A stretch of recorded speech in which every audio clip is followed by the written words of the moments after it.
近来太后召我入宫商议婚事，我连日心绪难平。一边是父亲与先帝早年定下的太子婚约，一边是素知太子殿下心系柳氏如意，东宫是非盘根错节的传闻，再加感念顾家旧日收养赵父之恩，牵挂着甘泉殿养病的顾衍周。他本是沈氏遗孤，自幼被镇南将军顾家养在膝下，随了顾姓，少年时随父出征重伤，便一直困在深宫养病。夜里忧思辗转，竟堕入一场沉重的梦魇。梦里是冷寂的东宫，我握着凤印，却形同虚设。六宫之权旁落，满宫只知柳氏，不知太子妃。年幼的孩儿站在身侧，怯生生问我为何父皇总不来看我们。我张了张嘴，答不出一句话。梦里还浮现出先帝御座前的画面，他语气疲惫，带着几分不耐。如意性子妥帖，能替景琰打理好后宫，你是正妃，当有容人之量，多忍让些。我垂手立在阶下，谢家满门忠烈，我从太子妃到皇后，步步守礼，可所有的退让，到头来只换得一句应当忍让。梦里我没争辩，只觉得心口堵得发慌。画面一转，又是除夕的宫宴，灯火通明处，太子与柳氏带着那孩儿其乐融融。我抱着年幼的孩子站在廊下，寒风卷着雪粒子打在脸上，生疼。孩子小声问我：母妃，我们什么时候能回家？我答不上来。梦里最痛的一幕是甘泉殿的梧桐树，树下摆着半盏凉透的药，还有一碟我少时最爱吃的糕饼。工人垂手禀报说顾公子没撑过这个冬日。我想冲进去，脚步却像灌了铅，怎么也迈不动，只能眼睁睁看着那扇门紧紧闭着，像隔了一生。心口的疼翻涌上来，我眼前一黑，重重跌在雪地里。恍惚间好像听见有人唤我，不是太子妃，也不是皇后，是很多年前温柔又带着笑意的声音。阿四，哥哥带你去放风筝好不好？猛地一颤，我骤然回神，额角全是冷汗。殿外春光明媚，慈宁宫的暖香萦绕鼻尖，手边是刚沏好的清茶，原来只是一场梦。我心里清楚得很，这哪里是什么预兆，全是我这些天听多了东宫传闻，念着顾衍周的病，自己吓自己熬出来的臆想。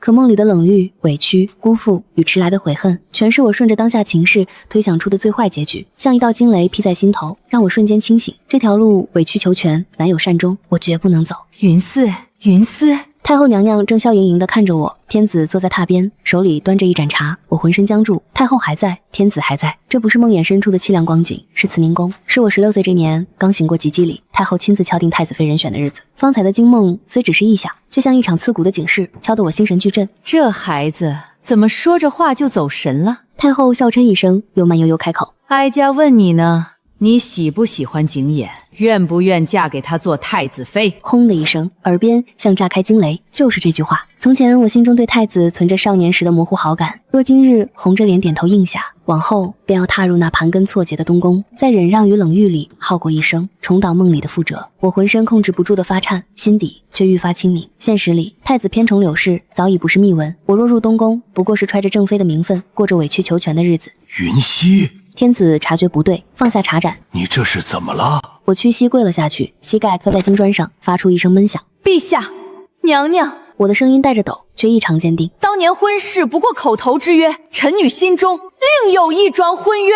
慈宁宫内瞬间静了下来，真落可闻。天子与太后对视一眼，眉头微皱。阿斯，你说的什么胡话？这桩婚事是你弟与朕早年定下的，岂能做不得数？臣女没有胡说。我抬起头，一字一句道：昔年陛下尚未登基时，曾与臣女之父顾家伯伯结拜为兄弟。那日宴席之上，酒酣齿热，父亲不仅与陛下口许了太子婚约，也与顾家伯伯定下了儿女婚约。只是后来顾家伯伯战死沙场，兖州重伤养于亨宫，这桩婚约便无人再提。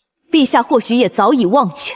太后脸色微变，顾家是镇南将军顾家独子。我喉间一涩，那个名字压在心底，像隔了半生，终于再次说出口：顾衍周。天子手中的茶盏哐当一声落在岸上。顾衍周。太后的声音轻了些。那孩子，哀家记得当年战场重伤后，便一直在甘泉殿养病。是。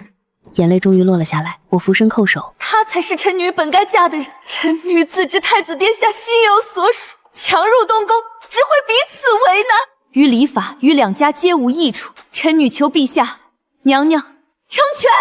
天子与太后沉默良久，念及谢家满门忠烈，顾家旧日军功，又看我态度决绝，全无半分转圜余地，终是松了口。天子命内侍取来圣旨底稿，亲笔勾改了婚约人选，又填上宝玺。虽走的是宫中加急流程，不过小半个时辰，明皇的赐婚圣旨便递到了我手中。甘泉殿的夜凉得筋骨，我攥着旨意，快步走在公道上，裙摆扫过街时也顾不得理，连绣鞋沾了泥污都没察觉。工人们惊愕地看着我，有人唤谢姑娘，有人上前享福，我全都没理会。我知道她在里面，宫里人多眼杂，慈宁宫商议婚事的消息早有风声传开，她定然已经听闻，知道婚事若成，我便要入东宫。从前她总说自己身子不济，不愿耽误我，梦里她郁郁而终的画面还在眼前，如今这场惊梦如同当头棒喝，我断不能让她再这般糟践自己。甘泉殿的门虚掩着，烛火微弱，梧桐树下，那个人穿着厚厚的大氅，指尖正摩挲着一只瓷药瓶，那是医师特意配的温补丹。我知道他已经好几日不肯按时服用了。阿斯，他听见脚步声，回过头来，四目相对，他的眼睛还是那样温润，脸色还是那样苍白，嘴角带着一点虚弱又纵容的笑，和记忆里分毫不差。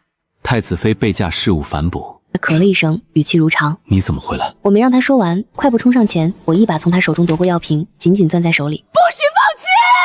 我几乎是吼出来的，声音发颤，眼泪砸在青石砖上。顾衍州，你敢糟践自己的身子，我就一辈子都不原谅你！我会日日守在这梧桐树下，让你走到哪里都记得你欠我一句兑现不了的承诺。顾衍州愣住了，他从未见过我这样失态的模样。阿斯，他手足无措的想站起来，又弯腰想护着我。怎么了？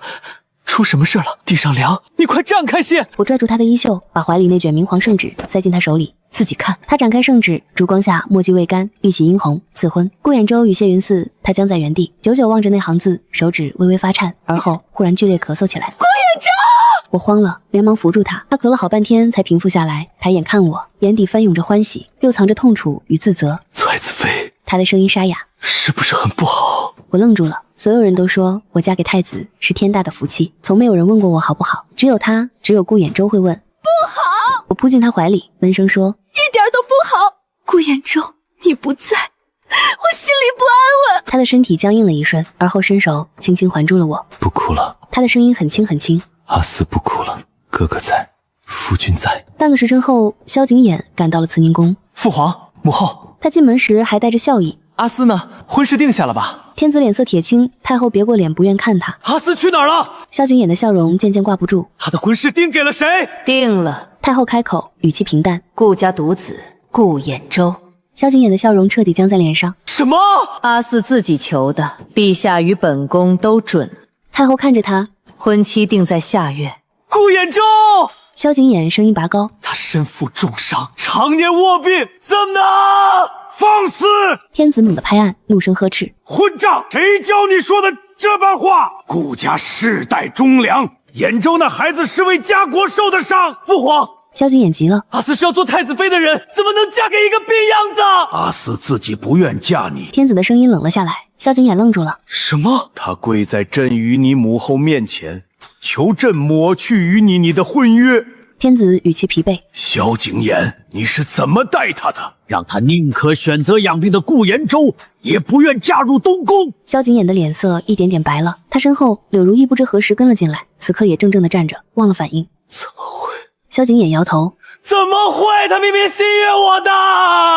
他心悦你什么？太后冷笑一声：心悦你把如意做的糕点典当宝贝，把他亲手编的络子随手砸了，还是心悦你事事护着旁人，冷待正妻。萧景琰无言以对，这些事他都做过，只是从前从未觉得要紧。我要见他！他转身就走。我要亲自问他。萧景琰，太后的声音从身后传来：他现在在甘泉殿，你若敢去闹，哀家再就当没生过你这个儿子。那夜我们在梧桐树下坐了很久，我说了很多话，哭了又笑，笑了又哭，到后来倦意上来，便靠在顾衍州怀里睡着了。醒来时，他正低头看我，眼底盛着温柔。醒了。他笑了笑，递来一杯温水。哭了这么久，渴不渴？我接过水喝了一口，抬头盯着他的脸，还是那样苍白，带着久病的虚弱。顾衍州，以后不许再不吃药。他沉默了一瞬，轻轻应道：好。不许再想着放弃自己。好，不许！我顿了顿，声音放轻：不许再把我推给别人。这一句他没有立刻回答。顾衍州，我扬起脸看他，他喉结动了动，声音很轻：阿斯，你知道我如今是什么样子吗？我这双腿也许这辈子都站不利索，你嫁给我会被全京城的人笑话，你明白吗？我看着他的眼睛，一字一句地说：那你明白吗？我曾无数次预想过入东宫的日子。太子心有所属，东宫是非不断，就算做了太子妃，也未必能安稳度日。这些年东宫势大，不少谢家、顾家的旧部都被寻了错处，贬谪排挤。我若嫁过去，只怕连忠良旧部的公道都讨不回来。顾衍周，你问我做太子妃好不好？我告诉你，一点都不好。我不怕被人笑话。我伸手抚上他的脸颊，我只怕你再把我推开。顾衍周看着我，眼眶一点点红了。他伸出手，轻轻摸了摸我的头发。好，他说：“以后不推了，往后余生都不推了。”那一夜，我在甘泉殿待到很晚。回去时，他坐在梧桐树下送我。阿四，你还记得他风筝吗？我回头，月光落在他身上，笑容淡而温柔。记得，怎么会不记得？那一年，我们刚被接入宫中，他14岁，我11岁。他随父入南疆历练，恰逢战事，误入帐林，落下病根，整日躺在榻上，偶尔还会咳得厉害。有一天，他忽然说想看风筝，我便推着轮椅带他去了御花园。那天风很大，放风筝的人很多，太子萧景琰也在，他身边跟着个眉眼清秀的小姑娘，就是柳如意。风筝线断了，纸鸢飘飘悠悠落在我们脚边。萧景琰远远招手。你是哪个宫的？给姑捡捡风筝。他不愿让柳如意做弯腰的活，我正要俯身，顾衍周按住了我的手，他吃力地弯下腰，捡起风筝递给我，轻声说：“阿四，去跟太子哥哥玩。”可是哥哥不喜欢放风筝，他笑得虚弱。哥哥喜欢看人放风筝，阿四放给哥哥看，好不好？我大声应着好，高高兴兴跑了过去。柳如意把线轴塞给我，说自己累了。风筝飞得很高，我和萧景琰的发带缠在一起。他笑着问我：“你叫什么名字？”风很大，我笑得很开心，也没听见身后顾衍周压抑的咳嗽声。后来我才知道，御花园是太子常去的地方，是他用不多的银钱从小太监那里打听来的。他总说自己身子不济，配不上忠烈之后，想让我遇见萧景琰，想让我有个旁人眼里的好归宿。顾衍周，我忽然开口：“如果那日我回头了，你会不会后悔？后悔把我推给别人？”他沉默了一会儿，声音轻得像春风：“后悔，很后悔，所以往后不推了。”萧景琰终究还是没听太后的劝。第二日天不亮，他就守在了甘泉殿外的宫巷口，只敢远远等着，不敢闯进去。我出宫门时被他堵了个正着。阿四，他瘦了很多，眼下青黑，衣袍带着褶皱，一看便是一夜未睡。你怎么能说变就变？他盯着我的眼睛，从前你明明是心悦我的，如今怎么连半分情面都不留？我没有说话。你怨我？他声音嘶哑。我知道你怨我，我从前慢待你，护着柳如意，冷着你，我没有怨你。我打断他。萧景琰一愣，我只是不想见你。我说：“萧景琰，往后我不想和你有任何关系。”可是姑，你喜欢我吗？我问。当然。那柳如意呢？你喜欢她吗？他顿住了，答不上来。你看，我笑了笑，语气平淡。你连这个都答不出来，可以废了他。然后呢？我看着他，废了他，娶我。过几年又觉得亏欠他，再把我冷落一旁。萧景琰，我不是从前那个只围着你转的谢云熙了。那顾衍周呢？他猛地提高声音。他能给你什么？他的身体。他能给我一个家。我打断他，语气平静却坚定。安稳日子比什么都重要。往后我要和他一起过好日子，也望殿下自重，专心朝政，莫负了储君的身份。萧景琰愣在原地，我越过他，朝甘泉殿走去。走出几步，听见他在身后低声说：“阿四，是我对不住你。”我没有回头。他走了。甘泉殿里，顾衍周靠在榻上，手里拿着一卷朝报。这些年，他虽身居简出，却从未放下过兵书与政务。二皇子萧景瑜的贤明，东宫的形势偏颇，他早有关注。岸边还落着几卷旧档，是这些年暗中收拢的东宫一党构陷忠良的零散证据。我坐下，说了些悔悟的话。顾衍周翻朝报的手顿了顿。阿四，储君德行关乎社稷安危，自有陛下与朝中百官公论。为人臣者，只可据实奏事，不可妄议国本。他抬眼看我，目光温柔却坚定。但我可以保证，绝不会再让你受半分委屈。朝堂清明，百姓安乐，我们的小家才能安稳。他说的轻描淡写，像在说今日天气很好。可我知道，他心中已经有了决断，不是为了私怨，是为了朝堂安稳，也是为了护我一世周全。顾衍周站起来了，那是定亲后的第3天。我去甘泉殿找他，远远就看见梧桐树下立着一道人影，身形修长，月白锦袍。听见脚步声，他缓缓转过身。阿四，他站在那里，像一株雨后青竹。我张着嘴，半天说不出话。你能站起来了？他笑了笑，语气云淡风轻。得遇良医，悉心调治了些时日，便能起身了。他说的轻松，可我看见他眼角一闪而过的隐忍，也看见他袖下指尖不自觉的微颤。后来我才知道，半年前他便寻到了那位擅长避毒诊治的医师，也知晓了陈科的压制之法。只是那时他心如死灰，宁肯在轮椅上耗完残生，也不愿用这般耗损元气的法子。直到我叩开甘泉店的门，攥住了他的药瓶，也攥住了他求生意愿。顾衍舟，我走上前，扶住他的手臂。你是不是瞒了我什么？没有。他反握住我的手，指尖微凉。阿斯，你看，哥哥能站起来了，以后哥哥能护着你了。他低下头，额角轻轻蹭过我的发顶。我当时只当是久病初愈的寒凉，后来才知道那是压制避毒的药物带来的负效。大婚那日，金陵城满城红绸，陛下感念顾家忠烈，早前便授了兖州一个光禄司少卿的虚衔，虽不用每日当差，却也算有了朝职。顾兖州骑马迎亲，一身红衣，风神俊朗，街边百姓纷纷惊叹：顾公子站起来了！谁说他是废人？我坐在花轿里，透过红纱看着他的背影。他骑在马上，脊背挺直，嘴角含着笑。可我知道他在忍。要幸凡事的日子，偏偏就是大婚这天。医师劝过他换个日子，他执意不肯，说要风风光光娶我进门，不能让我受半分闲话与委屈。花轿到了沈府门前，这是他本家旧宅。他虽自幼养在顾家，却仍守着沈家祖宅，也算归宗认祖。顾兖州翻身下马，伸手扶我。阿斯，他的声音压得很低，只有我能听见。累不累？不累。我握紧他的手。你呢？难不难受？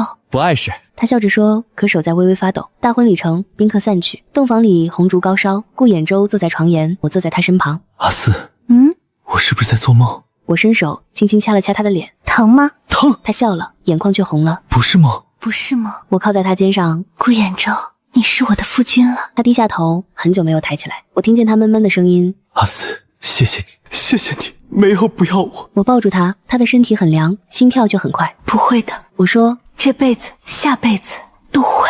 待3朝回门过后，我便寻了个由头，去城西拜访了那位为兖州诊治的医师。医师住在城西一间不起眼的小院里。夫人来的比老朽预想的早。医师叹了口气，他的身子到底是怎么回事？我问，真的只是旧伤？不全是旧伤，是陈年避毒。医师给我倒了杯茶。此毒是当年征战时误入南疆瘴林，山泽湿毒沉于经脉所致，毒至气血，让人腿足无力，身体羸弱，常年不愈。我心头一紧，有解法吗？有。医师点头，解法有2：其一，常年温养，带病延年，可终生难愈，也无法如常人一般行走；其2，需苗疆深山的凝露草做药引，配合金针渡毒调理，可拔净体内余毒，彻底痊愈。那为何他从前不治？一则凝露草生于毒瘴深处，采摘凶险，稍有不慎便会被瘴气所伤；二则入药行针期间，需亲近之人在旁陪护调息，辅助药力运行，陪护之人也要耗损不少气血心神。医师看着我，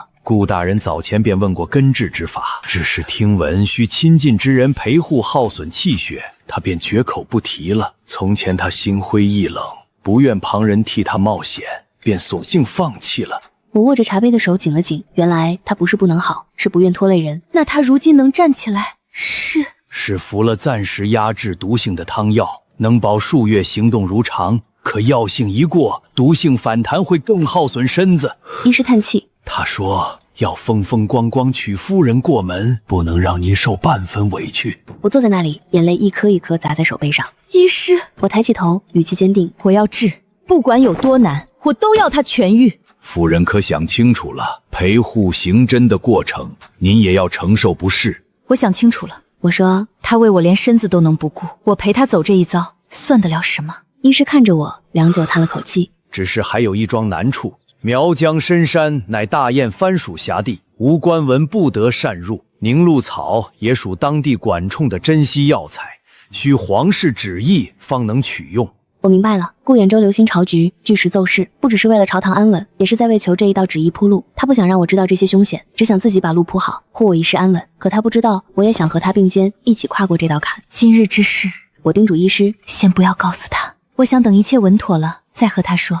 萧景琰近来行事愈发失当，成了金陵城人人议论的话题。太子先是请旨，请将柳如意升为东宫侧妃，迁入偏殿主位，被太后驳回，又在朝堂之上言行失当，被天子当众训斥。最离谱的是，他日日去慈宁宫外长跪，求太后让他当面向我致歉。没人知道，天子本就有咳疾旧样，开春后时好时坏，朝中事务多，交与太子与二皇子协理，根本经不起这般折腾。太子殿下，您这是何苦？宫人劝他，姑要当面跟阿四说声对不住。他眼神落寞，姑知道他不愿见姑，可这件事是姑做错了。太后终于烦了，差人把他叫了进来。我正在殿内陪太后说话，阿四，叫顾夫人。太后冷声打断他，萧景琰一僵，看向我的眼神带着痛楚。顾夫人，姑知道你怨我，可你不能连一句道歉都不肯听。姑祖从前对不住你。殿下言重了。我抬眼看他，婚嫁之事本就是你情我愿，臣女另择良配，是臣女自己的选择，与殿下无关。殿下与其在此纠缠，不如用心朝政，莫负了储君之责。我站起身，正要告退，又顿住脚步，回头道：殿下若真心悔过，便该约束身边之人，莫让宵小之辈借东宫之名行构陷之事。从前顾家旧部、谢家旧将受的委屈，殿下也该查一查，还忠良以公道，才是储君该做的事。萧景琰张了张嘴，满脸错愕。我转身便走，一只手掀开帘子，顾衍舟走了进来，一身官袍，眉目温润，却带着不容置疑的气场。他站到我身前，看向萧景琰：太子殿下，臣的夫人已经说得很清楚了。萧景琰盯着他：你敢对顾这般说话？臣不敢。顾衍舟微微颔首，语气平淡：臣只是想提醒太子殿下，这天下是陛下的天下，更是天下人的天下。为君者，当以社稷为重，以私欲为轻。殿下这般纠缠臣妻，传出去，恐失储君体面，亦违礼法规制。萧景琰瞳孔骤缩，最终却只是垂了垂眼。是顾失了分寸。顾衍舟拉起我的手，头也不回地走了。几日后，柳如意在宫门口拦住了我。谢云溪，她瘦了许多，眼眶凹陷，眼神却依旧锐利。你赢了，满意了吧？她说：谈不上输赢。我说：各走各的路而已。各走的路。柳如意冷笑：你以为太子是真的悔悟？他不过是放不下谢家的家事。若你不是谢家遗孤，这些都不重要了。我看着他，柳如意，我已经嫁了人，往后与东宫再无瓜葛。你守着你的日子，我过我的生活，互不相干最好。你就这么甘心嫁给一个病秧子？他盯着我：你明明可以做太子妃，做未来的皇后。我想要的从来不是皇后之位，我淡淡开口：是安稳度日，是真心相待。这些东宫给不了，太子也给不了。柳如意的脸色变了又变，最后咬着牙说：等着！宫宴之上，我自有办法闯进去求陛下和太后赐我名分，到时候谁输谁赢还不一定。我没有回头。宫宴那日是天子为贺我们新婚特赦的，出发前顾衍舟替我簪上一支凤钗。今日是不会打太平。他低声说：我知道。怕不怕？不怕。我握住他的手：你在？他笑了：我在。慈宁宫的宫宴极尽铺张，天子与太后坐上首，萧景琰居左侧，萧景瑜居右侧，我与顾衍舟坐在下手，觥筹交错，歌舞升平。萧景琰的目光偶尔会落在我身上，带着歉意与落寞，却没再上前搭话。顾衍舟替我挡了一杯酒，微笑着说：殿下着急不善饮酒，臣替他饮。萧景琰眼神暗淡了一瞬，终究没发作，冷哼一声，自顾自饮了酒。酒过3巡，柳如意始终没现身。萧景琰频频看向殿外，神色愈发焦躁。他一早便知道柳如意想闯宫宴，逼他求名分，本想劝住他，谁知人竟迟迟没来，终是坐不住，起身告退。儿臣失陪片刻，便匆匆离了席。萧景瑜与顾衍舟对视一眼，低声道：顾大人，太子这般行事，终究不是社稷之福。顾衍舟没有多言，只是握紧了我的手。萧景琰是在偏殿被发现的，离席已有一盏茶功夫。太后见他迟迟不归，心中不安，便差长侍嬷嬷去寻。殿下请行醒酒。殿门被推开，长侍嬷嬷刚进门，便惊得倒退2步，连忙垂手高呼：殿下失仪！消息传开，周遭瞬间乱了。阿四，别看。顾衍舟伸手把我的脸按进怀里，不让我去看那难看的场面。可我听见了柳如意的惊呼，听见了天子震怒的呵斥：逆子！紧接着是花瓶碎裂的巨响，再然后是天子倒地的声音：陛下，父皇！一切都在瞬间爆发。萧景瑜第一个冲上去扶住天子，太后晃了晃，被长侍嬷嬷连忙扶住。我抬起头，看见萧景琰跪在地上，脸色煞白。柳如意缩在角落，脸上一个鲜红的巴掌印，是天子盛怒之下打的。原来柳如意执意要闯正殿宫宴，萧景琰赶去偏殿拦他，两人争执拉扯间酒意上涌，举止失了分寸，正巧被寻来的嬷嬷撞个正着。那是我第一次在天子脸上看到那样的神色，不是震怒，是彻骨的失望。天子的声音在发抖：你身为一国储君，竟在宫宴之上酒后失态，与东宫侍妾柳氏在偏殿争执拉扯，举止失度，做出此等有失储君体统之事。父皇，儿臣是被陷害的。谁陷害你？天子怒极反笑：是你自己喝多了酒，是你自己离席，是你自己留她在偏殿。这女子是你东宫的人，你宠了她这些年，朕睁一只眼闭一只眼。可你呢？朕给你定下忠烈之女，你慢待人家；朕给你铺好储君的路，你自己亲手毁掉。如今你还想赖给谁？父皇，闭嘴！天子闭上眼睛，良久不语。殿内只剩柳如意压抑的啜泣声。天子本就有咳疾旧样，经此一事，怒极攻心，当夜便咳血卧床，自此一病不起。太医诊脉后言，是陈年旧疾，欲刺激诱发，伤及根本。太后守在榻前，寸步不离。萧景琰在殿外跪了3天3夜，天子始终没有见他。朝中人心浮动，天子知储君之事不能再拖。第4日夜里，召二皇子萧景瑜与内阁重臣入内，密谈了2个时辰，议定储君废立的章程，定下依祖制朝律，教朝臣合议的规矩。第5日清晨，太后遣人来接我入宫，说天子想见我最后一面。我进殿时，天子脸色已经灰败，气若游丝。阿四，他唤我，声音很轻：陛下，真对不起你爹，也对不起你。天子看着我，眼神里满是愧疚。朕若是早些看清景琰的品性，也不会让你受那些委屈。陛下言重了。不，天子苦笑，是朕识人不清，委屈了忠良之后。他顿了顿，又问：阿西，朕想问你，你恨他吗？他指的是萧景琰。我想了想，如实答道：不恨，只是不想原谅，也不想再有任何牵扯。个人有个人的路，个人有个人的选择，他该为自己的行为担责。天子沉默了一会儿，忽然笑了。好，他说：不原谅也好，朕也不原谅他。那一夜，天子驾崩，遗诏传位于二皇子萧景瑜。诏书中同时列明前太子萧景琰失德诸事，其最终处置交由朝臣依祖制朝律合议，新帝监办。最终朝臣依律合议议定，萧景琰获封齐王，封地齐州，无诏不得回京。萧去东宫一应权柄，没有刻意的报复，没有宿命的裁决，这是他为自己的过错该承担的法度责罚。萧景琰离京那日，天上下着小雨，他来沈府门外求见我最后一面。顾衍周立在门内，并未开门相迎，只隔着门道：殿下，内子不愿相见，您有话便说吧。阿四，他的声音隔着雨幕传进来。姑知道你在里面，姑只是想说，姑错了，真的错了。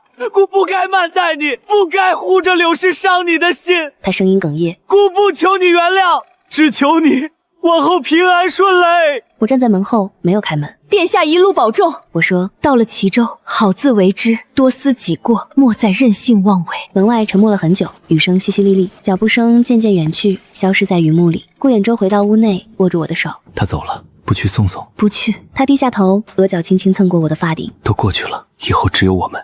窗外雨声渐小，我靠在他怀里，终于落下泪来。不是难过，是放下了心底多年的遗憾。新帝登基，改元永安。萧景瑜登基后第一件事便是下旨整肃朝纲，查办多年来攀附东宫、构陷忠良旧部的相关人等。此前顾衍周已将整理多年的旧案卷宗上奏朝廷，桩桩件件都有实证，皆是当年借东宫之势打压异己、构陷忠良的实据。此举本是为昭雪旧案、整肃朝纲，并无半分私怨。柳如意作为齐王府姬妾，本应随萧景琰一同前往齐州。临行前，萧景瑜单独召见了他。柳氏，你可知罪？柳如意跪在地上，一身素衣。罪妾知罪。何罪？罪妾在宫宴之上与齐王殿下酒后失仪。朕问的不是这个。萧景瑜打断他，朕问的是这些年暗中构陷谢将军旧部，买通官吏，设计离间朝臣，这些事你认不认？柳如意猛地抬头，脸色煞白。陛下说什么？证据都在朕手里。萧景瑜看着他，桩桩件件都有雨丝查实的实证，你不必狡辩。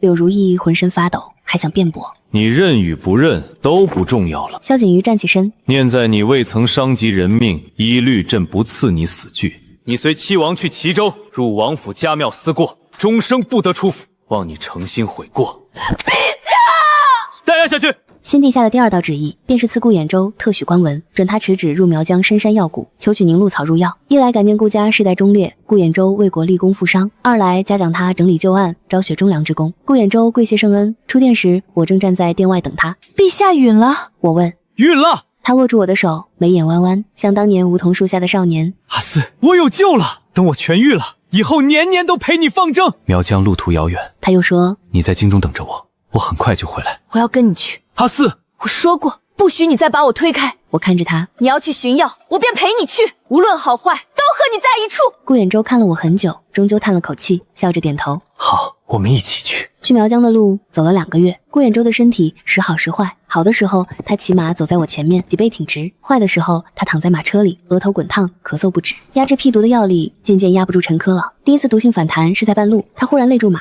脸色一白，身形晃了晃，便从马上栽了下来。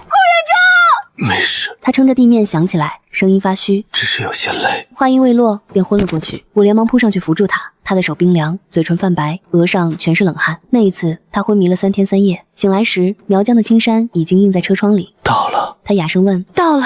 我握紧他的手。我们到了。京城的医师早前便修书给苗疆的同门，托他在山脚下接应我们。本地医师早已等在那里。顾大人，凝露草生于山顶药谷之中，只是此去毒瘴弥漫，凶险异常。您这身子怕是扛不住瘴气侵体。我去。阿斯，顾衍周立刻皱眉。不行，太危险了。你在这里等着我。我看着他，语气坚定。从前都是你护着我，这一次换我来。医师会护心丹给我，全程有人陪同，不会有事的。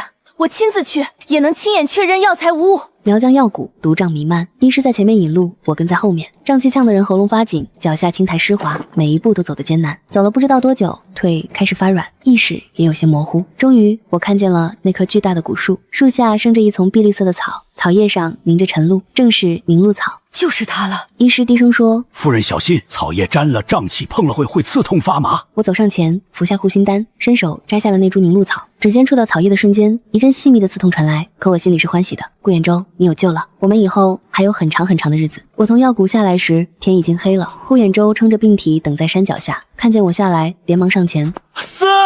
话没说完，他便咳了一声，脸色又白了几分，是毒性反弹的征兆。你别乱动，我扶住他，把凝露草递给他看。你看，我拿到了，你的毒能解了。他看着我被草叶折得发红的指尖，眼眶瞬间就红了。傻子，他哑声说：“这么危险的事，你怎么敢？”为了你，有什么不敢的？我笑了笑。我们快回驿站安顿下来，好让医师制药。到了就近的州府驿站安顿下来，医师便着手配药炼丹。我这才告诉顾衍周，凝露草入药行针期间，需亲近之人在旁陪护调息，辅助药力游走经脉，过程会耗损不少气血心神。不行，他想都没想就拒绝了。我宁可不治，也不能让你冒险。说什么傻话？我握住他的手。医师说了，只是酸胀乏力些，不会有性命之忧。等你痊愈了，我们还要一起过几十年呢，这点苦算得了什么？顾衍周，从前都是你一个人扛着，往后的路我们一起走，好不好？他看着我良久，终于点了点头，眼眶通红。炼药成丹那日是个晴天，医师准备好了金针，让我坐在顾衍周身侧。一会儿要药力散开，夫人需在旁守着，按老叟说的法子帮他顺气调息，配合行针引导药力游走经脉，过程中你们二人都会有经脉酸胀之感，切记不可中断，否则药力散了便前功尽弃。好。我和顾衍周异口同声。丹药入口，顾衍周闭上眼，很快他额上便渗出冷汗，眉头紧紧皱起。我坐在一旁，按医师教的手法帮他调理气息。一股酸胀的热感顺着指尖蔓延上来，像有暖流在经脉里缓缓淌过，不算轻松。可我看见他隐忍的侧脸，便觉得这点不适不算什么。不知道过了多久，酸胀感渐渐褪去。顾衍周睁开眼，第一句话便是：“阿四，你难不难受？”我笑着摇头，不碍事。你呢？觉得怎么样？他试着运了运气，眼中露出喜色。经脉里的沉滞感轻了很多。医师上前诊脉，片刻后松了口气。成了，余毒已经开始消散，后续再调养3-5年，便能彻底痊愈，与常人无异。屋子里的气氛一下子松快起来。夜里宿在驿站，顾衍周坐在床沿，看着我喝调理的汤药。苦不苦？他问。不苦，我笑，比你从前喝的那些药甜多了。他没笑，只是伸手轻轻抚了抚我的头发。阿四，往后的日子我们好好过，你陪我治病，我陪你看遍山河。好，我伸出小指拉钩。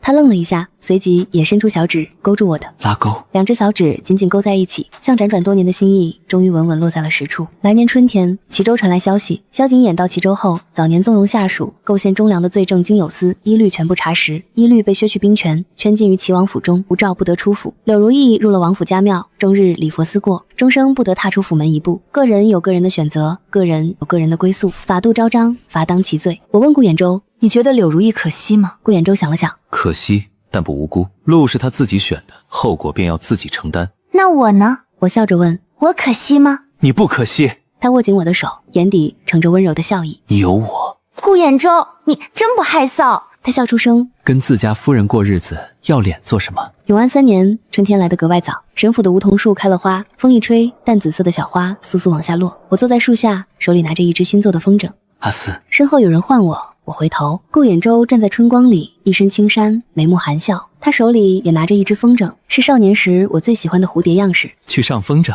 好。